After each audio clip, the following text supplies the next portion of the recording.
اچھا بھائی، سوال کسی نے پوچھا ہے۔ آج کل ایک بہت ہاٹ ٹاپک چل رہا ہے جامعہ حفصہ کے بارے میں۔ ہمارے شیخ و مرشد حضرت مفتی عبدالرحیم صاحب کا ایک بیان آیا ہے۔ بیان یہ تھا کہ جامعہ حفصہ میں جیسے بتایا جا رہا ہے کہ اتنی بچیاں شہید ہوئیں، اتنی لاپتہ ہوئیں، یہ حقیقت سے اس کا کوئی تعلق نہیں۔ تو کچھ لوگ یہ سوال کر رہے ہیں کہ اس وقت یہ ٹاپک اٹھانے کی ضرورت کیا تھی، وہ مسئلہ دب گیا تھا، آپ نے اٹھایا کیوں؟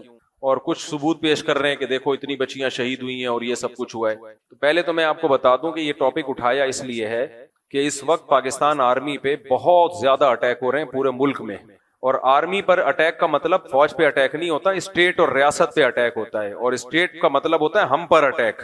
کیونکہ لیبیا کا حشر نشر کر دیا، شام کا حشر نشر کر دیا، عراق کا حشر نشر کر دیا، اور آپ کو پتا ہے کچھ دن پہلے مودی کے ذریعے پاکستان پہ اٹیک کروایا گیا، اس میں ناکام ہو گئے۔ تو اب جو خوارج کے اٹیک ہے نا وہ بہت بڑھا دیے ہیں، تاکہ فوج کمزور ہو جائے گی اور ملک ٹوٹ جائے گا، اور وہی حشر ہوگا جو باقی ملکوں کا ہوا ہے۔ تو ایسا نہیں ہوگا کہ یہ اسلام پسند قوتوں کے ہاتھ میں چلا جائے اور یہاں خلافت کا نظام قائم ہو جائے، یہ نہیں ہوگا، یہ ذہن میں رکھیں۔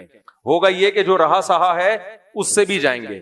تو اسلام نافذ کرنے کا یہ طریقہ کہ فوجیوں پہ اٹیک شروع کر دو، بغاوتیں شروع کر دو، مسلح بغاوتیں اسلحے والی، یہ بالکل غلط طریقہ ہے۔ ہم اس کو حرام اور ناجائز سمجھتے ہیں۔ اس میں جو لوگ مر رہے ہیں وہ حرام موت مر رہے ہیں، اور جو فوجی شہید ہو رہے ہیں وہ شہید ہوں گے، وہ ان کو شہید کہا جائے گا، کیونکہ وہ اسٹیٹ بچانے کے لیے ہو رہے ہیں جو مسلمانوں کی اسٹیٹ ہے۔ اس پہ کچھ لوگ کہتے ہیں کہ یہ مولوی لوگ جو ہیں بک گئے ہیں، اور یہ تو نظام کی تبدیلی کی بات ہی نہیں کرتے، نظام کو بدلنے کی کوشش ہی نہیں کرتے۔ نظام کو بدلنے کی 100 دفعہ کوشش کریں آپ، جو چیزیں غلط ہیں اس پہ 100 دفعہ آواز اٹھائیں۔ ہم جس چیز کو حرام سمجھ رہے ہیں وہ یہ ہے کہ اس بات کو بنیاد بنا کے فوجیوں پہ اٹیک کرنا، ان پہ دھماکے کرنا جس سے ملک کمزور ہو جائے، یہ حرام ہے، ناجائز ہے۔ حضرت مفتی تقی عثمانی صاحب کا بھی فتویٰ ہے، ان کی ویڈیو بھی میرے موبائل پہ موجود ہے، صاف طور پہ انہوں نے کہا کہ یہ حرام ہے۔ یہ اکیلے مفتی عبدالرحیم صاحب کی رائے نہیں ہے کہ لوگ ان کو کہہ رہے ہیں درباری اور سرکاری اور بک گئے، یہ تو وفاق المدارس کے تمام علماء کی یہی رائے ہے۔ حضرت مفتی تقی عثمانی صاحب، مفتی رفیع عثمانی صاحب تو یہاں تک فرمایا کرتے تھے کہ اگر پاکستان کمزور پڑ گیا نا، یعنی اس طرح کے اٹیک ہوئے، تو ہمیں دنیا میں کوئی ملک ٹھکانہ نہیں دے گا، ہمارے پاس صرف بحر عرب ہے، سمندر ہے، اس کے علاوہ کوئی بھی نہیں ہمیں ٹھکانہ دے گا۔ تو اب فوج سے آپ 100 دفعہ اختلاف کرو، لیکن پاکستان کی ایک پوری دنیا میں حیثیت ہے، اور وہ حیثیت پاکستان آرمی کی وجہ سے، ہمارے سیاسی لیڈروں کی وجہ سے نہیں ہے۔ سیاسی لیڈر اچھے بھی ہیں برے بھی ہیں، لیکن جو اچھے بھی ہیں تو پاور تھوڑی ہے ان کے پاس۔ دیکھو آپ نے اپنی حفاظت کے لیے ایک نیک آدمی کو رکھ لیا، لیکن وہ پاورفل نہیں ہے، تو وہ نیک کیا کرے گا؟ لیکن ملک جو بچتا ہے نا آپ کا، جو باہر کی طاقتیں جب ملک پہ اٹیک کریں گی، باہر کی طاقتیں جو خاص طور پر آج کل جو اٹیک چل رہے ہیں فوجیوں پہ، یہ جو طاقتیں آپ پہ اٹیک کرتی ہیں، یہ سویلین کا کام نہیں ہے، سیاستدانوں کا کام نہیں ہے۔ تو فوج سے بیسیوں اختلافات کے باوجود فوج کو کمزور کرنے کی کسی کو اجازت نہیں ہے۔ اور یہ اٹیک ہو بھی کن پہ رہا ہے؟ یہ جو آرمی کے جوانوں پہ اٹیک ہو رہا ہے، جو بارڈر کی حفاظت کر رہے ہیں، ان سے تو میرا خیال ہے کوئی بھی اختلاف نہیں کرے گا۔ کسی جرنیل سے اختلاف ہو سکتا ہے، لیکن یہ کہ اختلاف کے آپ یہ ان فوجیوں پہ اٹیک کرنا شروع کر دو اور لیبل یہ لگاؤ کہ ہم اسلامی خلافت قائم کر رہے ہیں، تو اگر سبحان اللہ خلافت قائم ہو جاتی اس طریقے سے تو ہم بھی آپ کا ساتھ دیتے، لیکن ہمیں پتہ ہے اس سے خلافت قائم نہیں ہوگی۔ ملک، اس کی مثال میں اکثر دیتا ہوں کہ پاکستان ایک پھلدار درخت کی طرح ہے کہ آپ نے اس کا پھل کاٹا، لیکن نیچے ٹوکرا دشمن لے کے بیٹھا ہوا ہے، تو پھل آپ کی جھولی میں نہیں آئے گا، وہ دشمن کی جھولی میں آئے گا۔ تبھی ان جتنے بھی آرمی پہ اٹیک ہو رہے ہیں نا، ان طاقتوں کو جو سپورٹ کرنے والے لوگ ہیں وہ سب اسلام دشمن قوتیں ہیں۔ بھارت سپورٹ کر رہا ہے بہت زیادہ، اور بھی اسلام دشمن قوتیں وہ سپورٹ کر رہی ہیں، وہاں سے پیسہ آ رہا ہے۔ نیچے کے لوگ بےچارے بے وقوف بن رہے ہوتے ہیں، ان کو پتہ نہیں ہوتا کہ جو اوپر قیادت ہے وہ کس کے لیے لڑ رہی ہے، کہ کون ان کو پیسہ دے رہا ہے۔ نیچے کے لوگوں کو تو جنت کی لالچ میں، ایک خلافت کی لالچ میں کچھ بھی پہنایا جا سکتا ہے۔ تو اب مفتی عبدالرحیم صاحب جو میرے شیخ ہیں، انہوں نے جامعہ حفصہ کا ایشو اس لیے اٹھایا کہ جو تحریکیں پاکستان آرمی کے خلاف دھماکے کر رہی ہیں، وہ جامعہ حفصہ کو اپنی نظموں میں، اپنی تقریروں میں بہت زیادہ ہائی لائٹ کرتی ہیں کہ یہ فوج ہے جس نے معصوم بچیوں کی جو ہے نا ان پہ بمباری کی ہے، معصوم بچیوں کو چیتھڑے اڑائے ہیں، اور ہزاروں بچیاں شہید ہو گئیں، ہزاروں اغوا ہو گئیں، اور پتہ نہیں کیا کیا کہ جبری زنا ہوئے ہیں۔ یہ بہت زیادہ پروپیگنڈا کیا، اور اسی پروپیگنڈے کی بیس پہ کو بنیاد بنا کے ابھی بھی وہ نظمیں جو ہیں ان میں یہ تذکرہ آ رہا ہے، تو لوگوں کے جذبات کو مشتعل کر رہے ہیں۔ مفتی عبدالرحیم صاحب پاکستان بچانا چاہتے ہیں، وہ کہتے ہیں کہ ہماری داڑیاں محفوظ ہیں تو پاکستان کی وجہ سے، ٹھیک ہے بہت سارے کام غلط ہو رہے ہیں، لیکن اس غلط کے خلاف آواز اٹھاؤ نا۔ ایسے آواز اٹھائی کہ آپ نے دھماکے شروع کر دیے. نہ عوام کی جان محفوظ ہے, نہ افواج کی جان محفوظ ہے, نہ پولیس والوں کی جان محفوظ ہے. آپ کے پاس آلٹرنیٹ کیا ہے؟ اس کے کوئی متبادل نہیں ہے آپ کے پاس. تو اسٹیٹ پہ کوئی سمجھوتا نہیں ہو سکتا, خوب سمجھ لو. اور میں بار بار کہتا ہوں, اگر فوج کمزور پڑ گئی نا ان کے مقابلے میں, آرمی کے جوان کمزور پڑ گئے, تو خدا کی قسم لا الہ الا اللہ, تم غزہ کو بھول جاؤ گے جو تمہارا حشر ہوگا, میرے اور آپ کا جو حشر ہوگا. اتنی لاشیں کیونکہ جب مسلم کنٹری میں فسادات ہوتے ہیں اور ظلم ہوتا ہے تو میڈیا اس کو کوریج نہیں دیتا. غیر مسلم کنٹری میں کچھ بھی ہو جائے نا تو پوری دنیا شور میں. ایک آدمی کا خون بھی وہاں بڑا قیمتی ہے.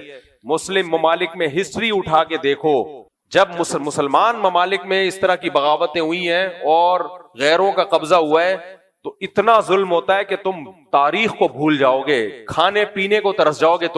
تم ملک میں تبدیلی کے لیے وہ طریقہ اختیار مت کرو جس سے رہا صاحب ہی ختم ہو جائے گا, یہ ہرگز اس کی اجازت نہیں. تو مفتی عبد الرحیم صاحب نے جامعہ کا مسئلہ, جو جامعہ حفصہ کا مسئلہ, اسی بیس پہ اٹھایا ہے کہ کیونکہ اسی چیز کو وہ کیش کرا رہے ہیں, بہت زیادہ کیش کرا رہے ہیں. اب جب جامعہ حفصہ میں یہ واقعہ ہوا تھا, میں آپ کو شروع سے ہسٹری وہ بتاتا ہوں جو میں نے خود دیکھی ہے اپنی آنکھوں سے, کیونکہ ہم بھی اس وقت باشعور لوگ تھے. حضرت مولانا عبدالعزیز صاحب یہ آئے تھے دارالفتاء والارشاد میں مفتی رشید احمد صاحب کے پاس. ان کا کہنا یہ تھا, مفتی رشید احمد صاحب نے انہوں نے درخواست کی تھی کہ آپ میرے ہاتھ پہ بیعت ہو جائیں, میں باقاعدہ فوج کے خلاف مسلح تحریک چلا کے اسلام آباد پہ قبضہ کر کے خلیفہ بن کے خلافت قائم کرنا چاہتا ہوں. میں سمجھ میں آ رہی ہے بات؟ یہ مسجد کے ممبر پہ مسجد میں بیٹھا ہوں میں, یہ جھوٹ نہیں بولوں گا میں, یہ وہ چیزیں جو میرے مشاہدے ہیں. اس وقت مفتی عبد الرحیم صاحب نے آ کے بتایا کہ بھائی یہ تو عجیب بات کر رہے ہیں, یہ آ کے مفتی رشید احمد صاحب سے کہہ رہے ہیں کہ میرے ہاتھ پہ بیعت ہو جائیں اور میں خلیفہ ہوں اور مجھے خواب آ رہے ہیں کہ میرے خون سے انقلاب آئے گا وغیرہ وغیرہ. تو باقاعدہ اٹیک کرنے کا ارادہ تھا, جامعہ حفصہ کو مرکز بنا کے پاکستان آرمی پہ اور اسلام آباد پہ پورا قبضہ کرنے کا ارادہ تھا.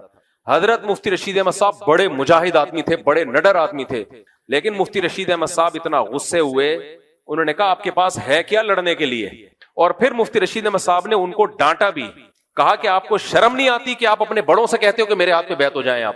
اچھا, مفتی رشید احمد صاحب پاکستان میں بغاوت کو بالکل حرام سمجھتے تھے. میں نے خود اپنے کانوں سے مفتی رشید احمد صاحب سے یہ بات ایک بار نہیں متعدد بار سنی ہے, کئی بار سنی ہے. حضرت سے لوگ کہتے تھے پاکستان میں ہم کیوں نہیں مسلح تحریک چلاتے؟ حضرت فرماتے ہیں کہ جائز نہیں ہے, بہت مضبوط اسٹیٹ ہے, ریاست ہے. افغانستان میں تو کوئی ایک اسٹیٹ تھی نہیں, افغانستان کو یہاں پر, افغانستان میں تو ٹکڑے, کندھار پہ الگ تھا, کندھار سے باہر نکلو الگ, اس سے باہر نکلو الگ, جگہ جگہ چوکیاں بنی ہوئی تھی ہر جگہ.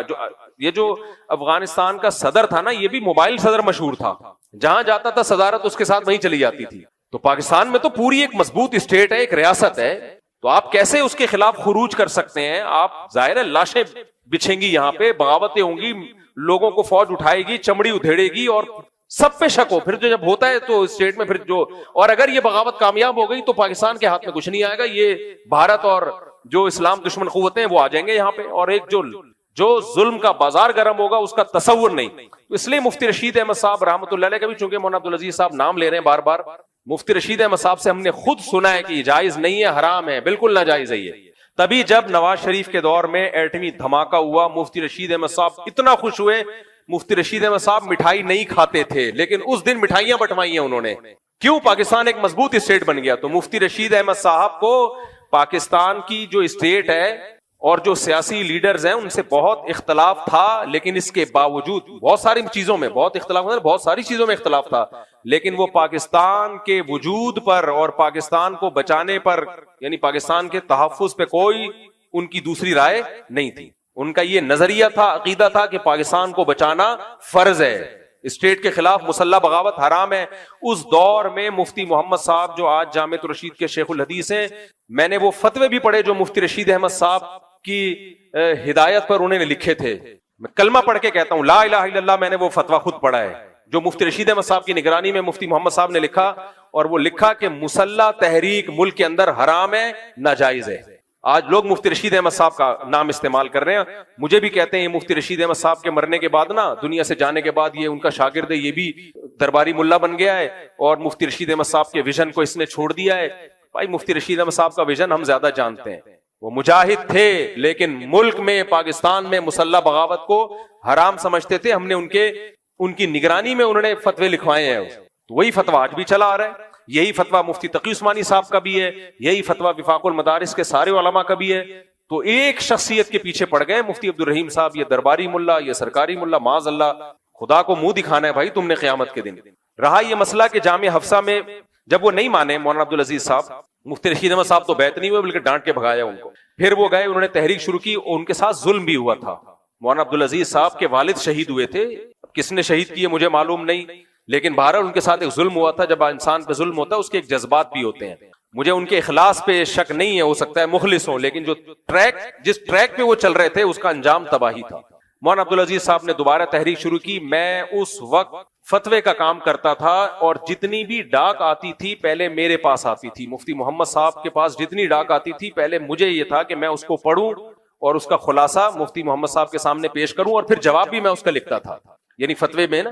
تو میں نے خود مولانا عبدالعزیز صاحب کے خطوط پڑھے, خدا کی قسم اپنی آنکھوں سے میں گواہوں. اس میں انہوں نے لکھا ہوتا تھا کہ ہم نے جامعہ حفصہ میں میزائل اور کلاشن کوفیں اور اتنی مشین گنیں جمع کر لی ہیں. ہم مفتی عبدالرحیم صاحب اور مفتی محمد صاحب اور باقی جتنے علماء اور ہم سب سے گزارش کرتے ہیں کہ ہمارا ساتھ دیں, اور ہم نے فوج پہ یا اسلام آباد پہ قبضہ کرنا ہے اور خلافت قائم کرنی ہے. سمجھ میں آ رہی ہے بات؟ تو یہ ابتدا کہاں سے ہو رہی تھی؟ یہاں سے ہو رہی تھی. تو اگر کوئی اس نظریے کو جائز سمجھتا ہے کہ ٹھیک ہے, ان کے لیے جائز تھا کہ وہ بچیوں کو لے کے, مدرسے کی بچیوں کو لے کے ایک ریاست پہ قبضہ کرنے کے لیے تحریک چلائیں, کوئی اگر یہ جائز سمجھتا ہے اس کام کو کہ کچھ بھی نہیں ہے آپ کے پاس اور آپ پوری اسٹیٹ کے خلاف ایک بغاوت کھڑی کر رہے ہو اور آپ میزائل لے کے اندر بیٹھے ہوئے ہو, ہم تو اس کو حماقت سمجھتے تھے.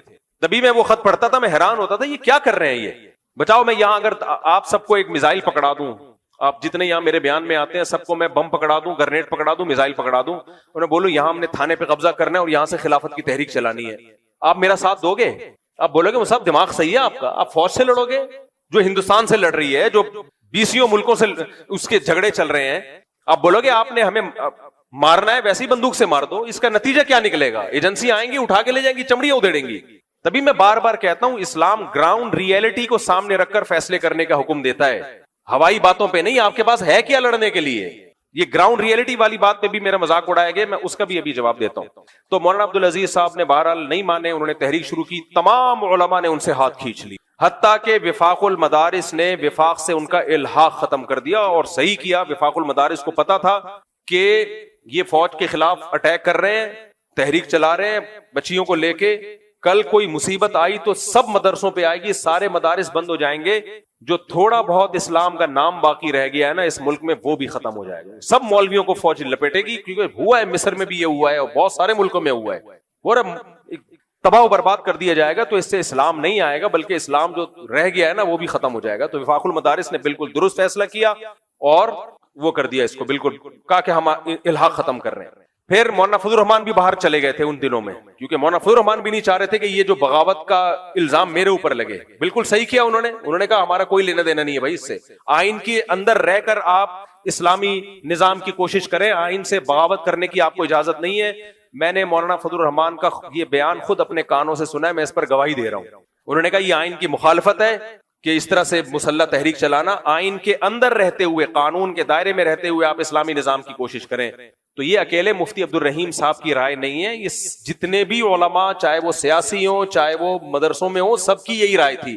اس میں مولانا عبدالعزیز صاحب اکیلے تنہا تھے, اور ان کے ساتھ جو بچیاں تھیں اور جو کچھ لوگ جو جہادی تنظیموں کے تھے وہ ان کے ساتھ تھے, مولانا کے ساتھ, اور وہ کہہ رہے تھے نہیں ہم نے اٹیک کرنا ہے. مولانا کی والدہ بھی تھی, غازی عبدالرشید بھی تھے, یہ سب تنہا ہو گئے. اب کیا ہوا, جب اتنا اسلحہ اندر ہے, ایجنسی مجھے خبر تھی, میں جب ان کے خطوط پڑھ رہا تھا تو ایجنسیوں کو خبر نہیں ہوگی کہ اندر کیا رکھا ہوا ہے, تو کسی ملک کی ایجنسی چھوڑے گی آپ کو؟ بتاؤ مجھے جواب دو نا اس کا. میں تو خود خدا کی قسم لا الہ الا اللہ گواہ ہوں, میں نے مولانا عبدالعزیز صاحب کی رائٹنگ کے خط اپنی آنکھوں سے پڑھے ہیں کہ ہم نے میزائل رکھے ہوئے ہیں, آپ آ جائیں. تو کیا کسی کنٹری میں کسی مدرسے میں اتنا میزائل فوج پہ اٹیک کرنے کے لیے تیاری ہو رہی ہو تو کیا فوج چھوڑے گی ان کو کہ ٹھیک ہے آپ اٹیک کریں ہم بعد میں دیکھیں گے؟ مشرف تھا, لوگوں میں اس کا شمار ہوتا ہے, جنرل مشرف کا, لبرل ٹائپ کا وہ آرمی کا آفیسر تھا. اس نے کیا کیا, اس نے آپریشن کا حکم دیا کہ اٹیک کرو ان کے اوپر, چاروں طرف سے گھیر لیا آرمی نے. پھر بھی علماء کا ظرف تھا, حالانکہ مولانا عبدالعزیز صاحب نے کسی کی بات نہیں مانی. ہونا یہ چاہیے تھا علماء ان کو نہتا چھوڑ دیتے, جاؤ بے وقوفوں والے تم کام کر رہے ہو, ہم منع بھی کر رہے ہیں تم یہ کام مت کرو, لیکن تم یہ کام کر رہے ہو تو اب ہمارا تمہارا کوئی لینا دینا نہیں ہے. لیکن علماء کا بڑا ظرف تھا, انہوں نے کہا نہیں ہیں تو مولانا نا ہمارے اپنے لوگ ہیں, ہم نے ان کو بچانا ہے. تو آپریشن سے پہلے مفتی تقی عثمانی صاحب بھی گئے, حضرت مفتی تقی صاحب کتنے بڑے آدمی. حالانکہ حضرت مفتی تقی صاحب نے پہلے جا کے بھی مولانا عبدالعزیز صاحب کو سمجھایا. فاق المدارس کے علماء نے ہاتھ جوڑے ان کے سامنے. جامعۃ الرشید سے مفتی محمد صاحب گئے, شیخ الحدیث ہیں, میرے استاذ ہیں, وہ بھی گئے, انہوں نے بھی سمجھایا, لیکن وہ کسی کی نہیں مانے. اور نتیجہ کیا نکلا, پھر یہ لوگ علماء دوبارہ گئے کہ اب ان کو بچائیں ہم.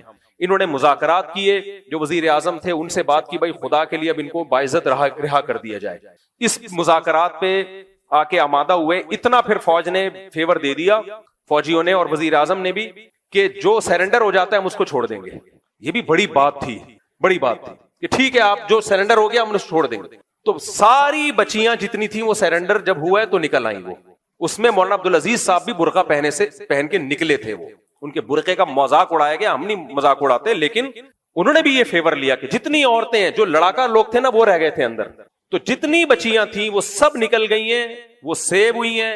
اور جو اندر رہ گئے لڑائی کے لیے, مولانا عبدالعزیز صاحب کی والدہ بھی اندر رہ گئی تھی, غازی عبدالرشید بھی اندر رہ گئے تھے, اور مولانا عبدالعزیز صاحب وہ بھی سرنڈر ہو کے باہر نکل آئے, سارے باہر نکل آئے, وہ سارے محفوظ. اور جو اندر رہ گئے تھے, جو لڑاکا تھے, جو لڑنے والے تھے, فوجی بھی اس میں شہید ہوئے. اور جب جواب میں اٹیک ہوئے تو غازی عبدالرشید بھی شہید ہوئے, ان کی والدہ بھی شہید ہوئی. یہ منظر ہے اصل جو ہوا ہے. تو یہ پہل کس کی طرف سے ہوئی تھی؟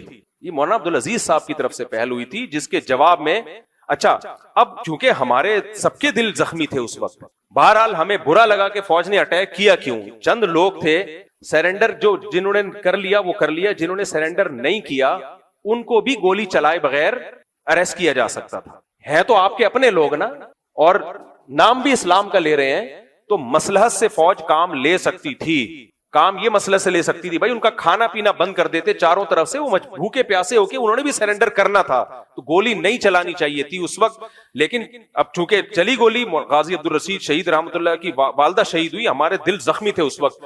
اب آپ کو پتا ہے جب ایسی کوئی سچویشن ہوتی ہے نا, اس میں افواہیں بہت پھیلتی ہیں.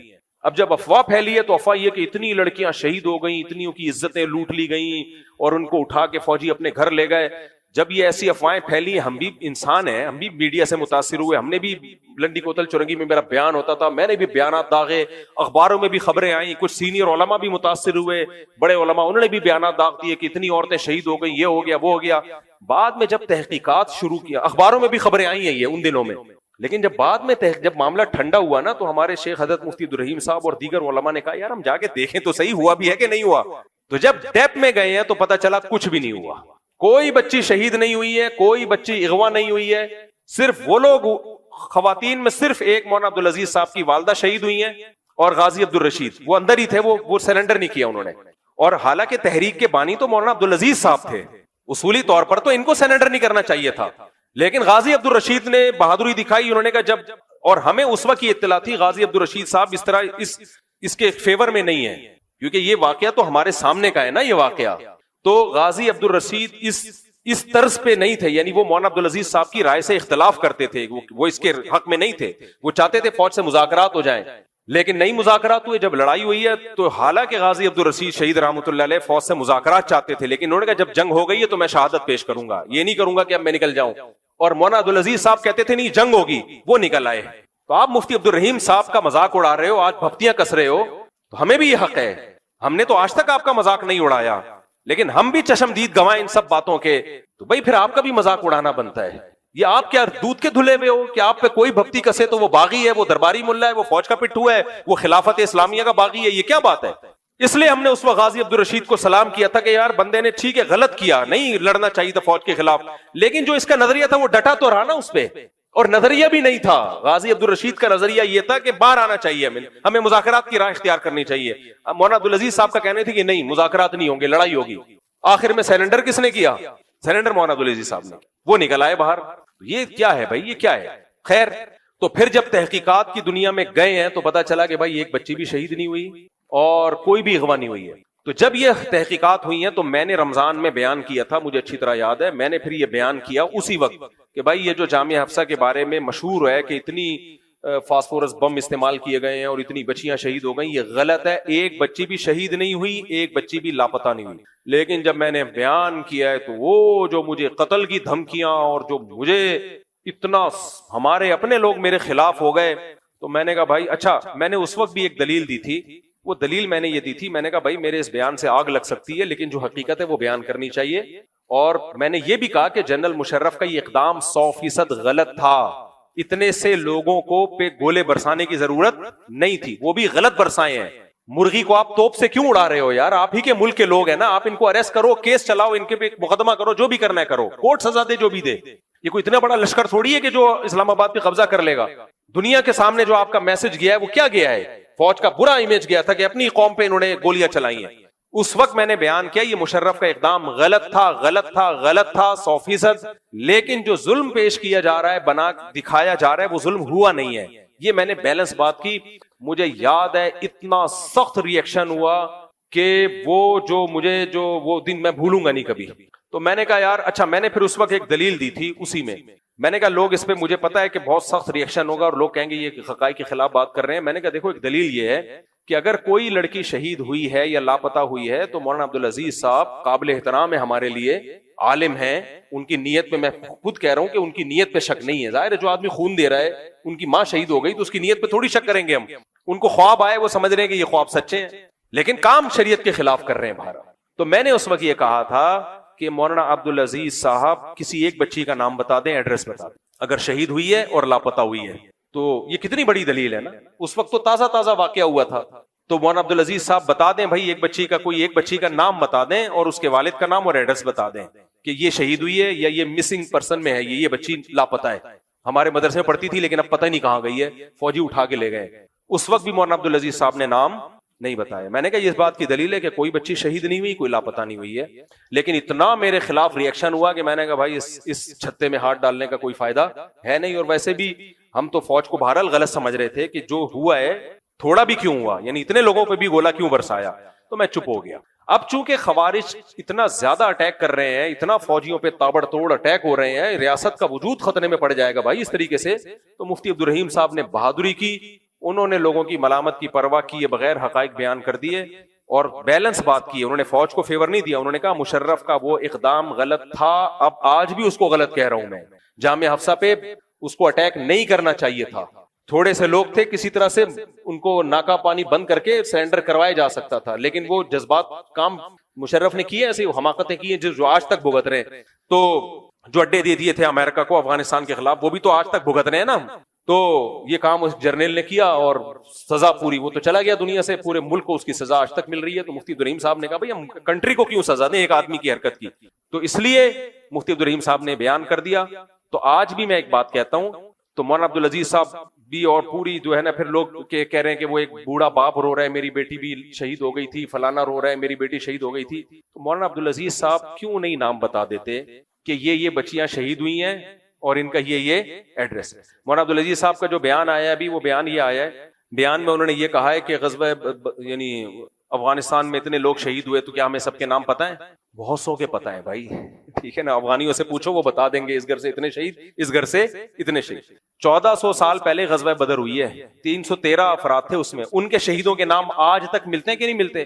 آرمی پبلک اسکول پہ حملہ ہوا, فوجیوں نے فوراً اپنے اسکول کے طلبہ کی لسٹیں جاری کر دی کہ اتنے بچے شہید ہوئے ہیں, ان کے یہ ایڈریس ہیں, ان کی یہ تصویریں. آج بھی نیٹ پہ سرچ کریں, وہ بچوں کی ٹیچروں کی تصویریں آ جائیں گی. تو یہ آپ کی مدرسے کی بچیاں تھیں, اور لاکھوں تعداد نہیں تھی, ان کی سینکڑوں بھی نہیں تھی, درجنوں تعداد تھی نا. تو مدرسے کے پاس تو ریکارڈ ہوتا ہے. تو اتنا بڑا ظلم ہوا کہ بچیاں مار دیں, تو آپ کیوں نہیں ان کا نام پیش کر رہے, کیوں ان کی رپورٹ پیش نہیں کر رہے کہ یہ نام تھا بچی کا, یہ ابا کا نام ہے اور یہ گھر کا ایڈریس ہے. اور حضرت مفتی عبدالرحیم صاحب نے تو یہ کہا ہے کہ کسی ایک بچی کا نام بتا دیا جائے, گھر کا ایڈریس بتا دیا جائے. مولانا عبدالعزیز صاحب بتائیں, یہ نہیں کہ مدعی سوز گواہ چست. دوسرے لوگ آ کے کہہ رہے ہیں میری بچی, اب کون تحقیق کرے گا تیری بچی تھی بھی کہ نہیں تھی؟ تو رو رہا ہے, ناٹک کر رہا ہے, ڈرامہ کر رہا ہے, یہ اے آئی سے جنریٹڈ ہے, کیا ہے یہ, کون سی کس کی بچی تھی, کہاں لگا دی, کیا پتا چلتا ہے اس سے؟ مدعی تو مولانا عبدالعزیز صاحب ہے نا, وہ اور ام حسان جو ان کی اہلیاں ہیں, وہ بتائیں کہ یہ بچیاں ہیں, یہ ان کی تصویریں, اگر تصویریں نہیں شائع کر سکتے, ان بچیوں کے نام, ان کے آئی ڈی کارڈ بتا دیں, ان کے والدین کے نام بتا دیں, یہ مسنگ ہے. تو کیوں نہیں بتا رہے وہ؟ اس لیے اس میں مفتی عبدالرحیم صاحب کا یہ حوصلہ ہے کہ انہوں نے حق ایک بیان کیا, اسٹیٹ کو بچانے کے لیے, ریاست کو بچانے کے لیے. باقی کچھ ابھی ان کا نیا کلپ بھی آ جائے مفتی عبدالرحیم صاحب کا, کچھ باتیں میں اور بھی ان کی طرف سے کر دیتا ہوں. پہلی بات یہ دیکھو, سپریم کورٹ کی جو چودھری افتخار احمد نے کمیشن بنوایا تھا سپریم کورٹ کا جنرل مشرف کو لٹکوانے کے لیے, وہ جنرل مشرف کے خلاف تھا تو وہ چاہتا تھا کہ جامعہ حفصہ کا بھی کیس مشرف پہ ڈالا جائے اور پھانسی پہ لٹکایا جائے. تو اس وقت اس نے یہ کیس کیا تھا سپریم کورٹ میں کہ بہت ساری بچیاں مشرف نے شہید کروائی ہیں. 4 سال یہ کیس چلتا رہا ہے, کورٹ میں کسی ایک بچی کا بھی مولانا عبدالعزیز صاحب نام نہیں پیش کر سکے. سمجھتے ہیں کہ نہیں سمجھ؟ دوسری بات, جامعہ فریدیہ کے محتمم مولانا عبدالغفار صاحب نے گواہی دی ہے کہ کوئی ایک بچی بھی نہ مسنگ پرسن ہے نہ شہید ہوئی ہے. تیسری بات, وفاق المدارس نے اسی وقت کمیٹی تشکیل دی تھی کہ وہ حالات کا جائزہ لے کہ اس مدرسے میں کتنی بچیاں شہید ہوئی ہیں, کیونکہ بہرحال مدرسہ تھا نا, تو وفاق المدارس کی اخلاقی ذمہ داری تھی کہ ان بچیوں کے لیے آواز اٹھائے. تو وفاق المدارس نے تشکیل دی کمیٹی کے مسنگ پرسن, جو بچیاں مس ہیں یا جو بچیاں شہید ہو گئیں ان کی ایک لسٹ مرتب کی جائے. تو وفاق المدارس نے اس وقت یہ رپورٹ پیش کی تھی کہ ہم نے جو تحقیق کی ہے اس تحقیق کے مطابق کوئی ایک بچی بھی نہ غائب ہے اور نہ وہ قتل ہوئی ہے نہ شہید ہوئی ہے. تو وفاق المدارس کی بھی یہ رپورٹ تھی اس وقت. اچھا, چوتھی بات, وفاق المدارس, ہاں یہ ہو گیا, مولانا سلیم اللہ خان صاحب بھی تھے اس وقت. وفاق المدارس کے صدر مولانا سلیم اللہ خان صاحب تھے. خواتین کو انخلا کا راستہ دیا گیا تھا جس پہ میں خود گواہ ہوں. ہم جو ریڈیو میں خبریں سنتے تھے اس وقت, فوج نے کہہ دیا تھا جو باہر نکلنا چاہے نکل جائے, اس پہ کوئی اٹیک نہیں کیا جائے گا. تو وہ تو ساری بچیاں باہر نکل گئی تھی, سرنڈر کیا انہوں نے, تو کیسے شہید کر دیا بھائی پھر ان کو. دوسری بات یہ کہ اور بھی درجنوں علماء ہیں جو بڑے علماء ہیں, ان کو یہ بات معلوم ہے کہ جامعہ حفصہ میں کوئی بچی نہ قتل ہوئی ہے نہ اغوا ہوئی ہے. اور اس کی سب سے بڑی دلیل یہ ہے کہ مفتی عبدالرحیم صاحب کا جب یہ بیان آیا ہے نا, تو کسی ایک سنجیدہ بڑے عالم نے ان کے بیان کے خلاف بیان نہیں دیا ہے. بات سمجھ میں آ رہی ہے؟ اتنا بڑا اگر ظلم ہوا تھا تو فوراً حضرت مفتی تقی صاحب کا بیان آ جاتا کہ نہیں بھائی اتنی بچیاں شہید ہوئی ہیں, ان کی یہ رپورٹ ہے. اور وفاق المدارس کے سربراہ حضرت مولانا حلیف جالندری صاحب کا بیان آ جاتا. یہ تو سارے حالات کو جانتے ہیں نا. اور بھی بہت سارے علماء, جامعہ فرید, خود سب سے بڑی بات تو مولانا عبدالعزیز صاحب کا بیان آ جاتا نا. لوگ فوراً پتہ ہے کیا کہتے ہیں, حضرت مفتی تقی صاحب کو یہ درباری ہیں معاذ اللہ, بکے ہوئے ہیں. مولانا حلیف جالندری صاحب معاذ اللہ درباری ہیں, بکے ہوئے ہیں. تو سبھی کو درباری تم نے بنا دیا یار. تو مولانا عبدالعزیز صاحب تو درباری نہیں ہے نا, محترمہ ام حسان تو درباری نہیں ہے نا, وہ تو ایک اسٹیٹ کے خلاف بغاوت کر چکے ہیں. ان کا بیان آ جائے نا کہ نہیں یہ دیکھو یہ 4 بچیاں ہیں, یہ 5 بچیاں ہیں. اس لیے میرے بھائی جذبات سے ہٹ کے مفتی عبدالرحیم صاحب اسی وجہ سے کہتے ہیں کہ میڈیا کے پروپیگنڈے میں مت آؤ. ہیں کواکب کچھ نظر آتے ہیں کچھ, بعض دفعہ ہوتا کچھ ہے لگتا کچھ اور ہے. تو اس لیے اسٹیٹ کو بچانا میری اور آپ کی ذمہ داری ہے. آپ اختلاف کرو 100 دفعہ کرو. مجھے اچھی بات لگتی ہے کہ پی ٹی آئی کے لوگوں سے جب میں ملتا ہوں وہ کہتے ہیں عمران خان کو ہٹایا گیا غلط طریقے سے, لیکن وہ کہتے ہیں ہم فوج کے مخالف نہیں ہیں, یہ جو بارڈر پہ لڑنے والے لوگ ہیں ہم ان کے خلاف نہیں ہیں. ایسا پی ٹی آئی تو بھائی بہت اچھا پی ٹی آئی. سیاسی اختلاف تو ہوتے ہیں, کوئی جے یو آئی کا ہوتا ہے, کوئی پی ٹی آئی کا ہوتا ہے, کوئی مسلم لیگ کا ہوتا ہے, لیکن اعتدال ہونا چاہیے. اتنا نہیں کہ آپ اس بارڈر پہ لڑنے والے فوجی کے بھی خلاف ہو جاؤ. کچھ لوگ ایسے ہو گئے ہیں تو وہ پی ٹی آئی کے کندھے پہ رکھ کے اپنی ملک کے خلاف بغاوت, ملک کے خلاف نفرت نکال رہے ہیں وہ. تو آپ عمران خان کو فیور کرو, آپ نواز شریف کو فیور کرو, شہباز شریف کو فیور کرو, وہ آپ کا ہیڈک ہے اور اس پہ سب کی رائے ہوتی ہے. میری بھی ایک رائے ہے, میں بھی انسان کا بچہ ہوں, رائے رکھنے کا مجھے بھی حق حاصل ہے. اس میں آپ میری رائے کو نہ مانیں, میں مولوی ہوں, میں کوئی سیاستدان تھوڑی ہوں, میری رائے سے آپ اختلاف کرو. آپ بولے مفتی طارق مسعود صاحب زندہ باد, لیکن ان کی یہ والی رائے ہم نہیں مانتے, تو ٹھیک ہے. لیکن میرے بھائی یہ آپ کو ماننی پڑے گی, اسٹیٹ کے خلاف نہیں جانا ہے, فوج کے خلاف مسلح بغاوت نہیں کرنی ہے. بنگلہ دیش میں مسلح بغاوت نہیں ہوئی ہے, عوام نے احتجاج کیا ہے, جو انقلاب آیا ہے. احتجاج کرو 100 دفعہ کرو. نیپال میں عوامی احتجاج آیا ہے تو 100 دفعہ کرو بھائی. یہ نہیں ہو سکتا کہ مسجدوں میں بم رکھ دیا, ادھر آرمی کے پہ اٹیک کر دیا اور آزادی کے نام پہ یہ کر دیا وہ کر دیا. اس سے آزادی وزادی نہیں ملے گی, آپ کسی اور کے غلام بن جاؤ گے, اور ایسا حشر نشر ہوگا نا نسلیں یاد رکھیں گی. سمجھ رہے ہو, دنیا میں غیرت مند لوگ اپنے کنٹری سے محبت کرتے ہیں. قادیانی مسلم تھے نہیں تھے پاکستان میں, سب نے تحریک چلائی, قادیانی کو غیر مسلم قرار دے دیا. تو میجورٹی جب کام کرے گی, عوام جب اٹھے گی تو کام ہوگا. اٹھتی ہے نہیں, اور جا کے ایک دم اٹھنے پر آتے تو دم دھماکے شروع کر دیتی ہے. ایسے نہیں ہوگا میرے بھائی. تو اسلامی نظریاتی کونسل بھی آواز اٹھائے, بریلوی علماء بھی آواز اٹھائیں, دیوبندی بھی آواز اٹھائیں, اہل حدیث بھی آواز اٹھائیں. جو غیر اسلامی قوانین ہیں, ہماری جو دینی سیاسی تنظیمیں ہیں, وہ ایک لسٹ بنائیں بھائی یہ قوانین غیر اسلامی ہیں, ان کو ہم نے چینج کر کے چھوڑنا ہے. وہ نہ آواز اٹھاتی ہیں. کو ایجوکیشن اسلامی ہے غیر اسلامی ہے؟ کوئی سیاسی تنظیم آواز اٹھا رہی ہے؟ پشاور میں دیکھو, پٹھان عورت کا ناخن نہیں کوئی دیکھ سکتا تھا, ایسی غیرت. بلوچ عورت کا ناخن نہیں دیکھ سکتا تھا کوئی غیر محرم, ایسی غیرت. آج کو ایجوکیشن سسٹم نے غیرت ختم کر دی. مجھے تو کے پی کے میں جا کے ایسا خون کے آنسو روتا ہوں میں, یار تمہاری تو عورتوں کی حیا کی مثالیں دی جاتی تھی.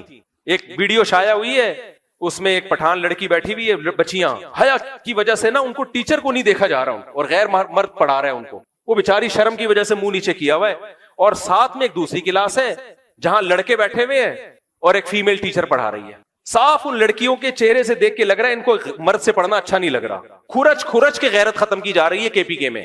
تو اس پہ آواز اٹھا کون رہا ہے؟ دھماکے کرنے کے لیے تو تیار ہے, ایک اکیلا آدمی کی آواز سے تھوڑی کام بنے گا. اس پہ ہماری سیاسی تنظیمیں آواز اٹھائیں, عوام نکلے نا روڈ پہ, کے پی کے کی عوام نکلے کہ ہمیں یہ کو ایجوکیشن نہیں چاہیے. دیکھو کیسے قانون, بھائی بنگلہ دیش کی عوام نکلی ہے, پوری حکومت الٹ گئی, تو کو ایجوکیشن سسٹم نہیں ختم ہو سکتا کیا اگر عوام سڑکوں پہ نکلے؟ یہ تو وکیل اٹھیں اور لوگ اٹھیں سب سے پہلے.